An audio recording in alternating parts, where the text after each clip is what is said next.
Aloha. Tell you what, we went over a good amount of stuff today. The focus today was kind of on sight reading, and because I can't just put a book in front of here and have it be the right direction, it's a little weird. So if you have any book that has any notation in there for sight reading, what I'd say is put the ook down, clap those rhythms. We want to make sure that you know what a whole note, half note, quarter note, eighth note, 16, 32nd is, so you can start influencing that.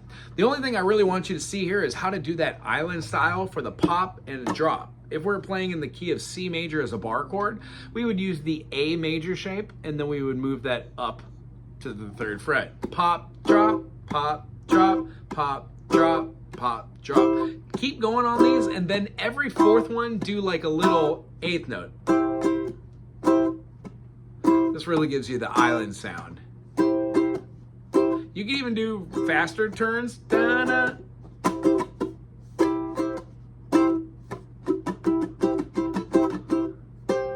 I'll show you how to do the subdivisions. They're just functions of moving our hand up and down. A real good takeaway today is knowing what C major, D minor, E minor, F major, G major, A minor, B diminished, and C are. But being able to see inversions like the C major, the D minor, the E minor, F major, G major, A minor, and then our B diminished. These happen to be wonderful intervals because each one of those relies on us knowing the difference between a legato, an open and flowing note used with slurs, like a tie and a slur, or they're called staccato, unto which you make the note very short and detached. So you can understand that reggae, like,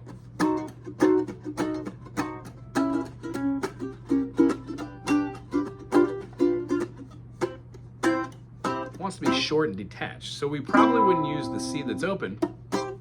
We'd use the C that has the fingers so we could lift them off to do a finger mute. That's the big takeaway from today. Other than that, try and do a little sight reading from any book that you have. If you don't have one, just go online, type sheet music, and whatever random sheet music comes up, try and read it. There might be something that's way above our pay grade, but we will discuss that next week. And other than that, I've got this Daily Ukulele 365 book. I don't know how you feel about these books here. This one was 35 bucks. It was a little expensive. I'm frugal as all get out. So when I buy something, I want to make sure I'm getting my best bang for the buck. Long story short, this has 365 songs. It's a great way to do sight reading, look at time signatures and key signatures, and be able to relate that to the individual notes.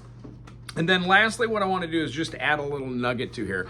The difference between major and minor is a 1, 3, 5, we flatten the median. Now, each one of these notes has a name. It's kind of cool to understand what those tonal notes are if we tonicify them. In the key of C, the C major is going to be the root or the tonic, the foundation.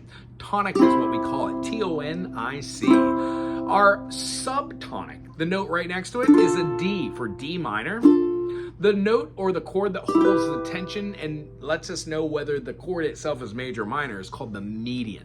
So when we're playing an E minor, that E, rather than being an E flat, distinguishes having an E minor rather than having an E flat major or an E flat minor. I hope that makes sense. Our 4 chord is called the subdominant. The subdominant holds the second amount of tension out of all of the chords that we play, which is why a lot of music is like 1, 4, and then generally goes to 5. Guess what? The 5 holds the most amount of tension. When we take the 5 and we turn it into a 5 dominant, it then has way more tension as a diminished chord, leading back to the 1. So hypothetically, you got a C, which has a relative minor of A minor, both the same chord in my opinion. You've got a D minor, which is the relative minor of F, which is your 4 chord, 2 and 4 chord, so essentially the same chord. Your 3 chord is the E minor, and its relative is the G, which kind of means, long story short, you're going to have a feeling between G major and E minor being the same chord. You can even do passing chords like that G augmented and move through those, and then you could feel the dissonance and how it resolves. Now, we're going to talk about all this stuff, but the secondary thing I wanted to say on this is you don't really need to know any of these terms just to have fun and do a replication. So, one of the really cool things I like to do is experience finger style and do a little bit of strumming. You picked up on that, and I didn't even notice that I was doing it, but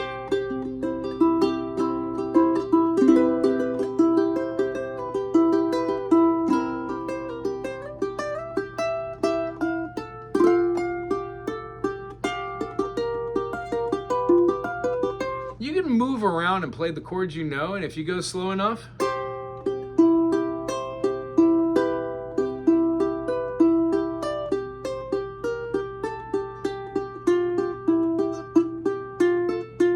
the observation that you made is sometimes you can play a C major scale over everything.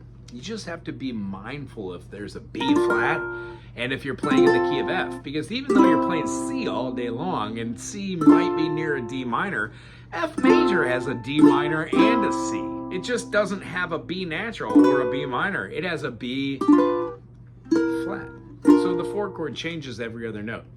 This really leads into modality, or seeing how your scale preferences change the inflection. So the takeaway from today: find the 3 to 4 and find the 7 to 8.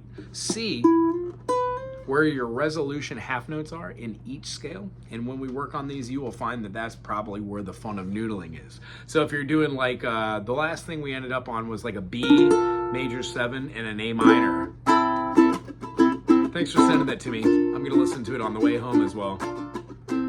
So playing around with it.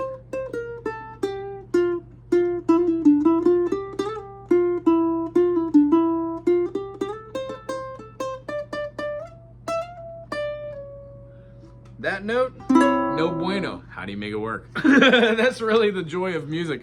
There really are no notes within context if you're able to flawlessly flow and don't get all tangled up on your fingies. Anyway, it's good seeing you this week. I'm looking forward to seeing you next week. Aloha.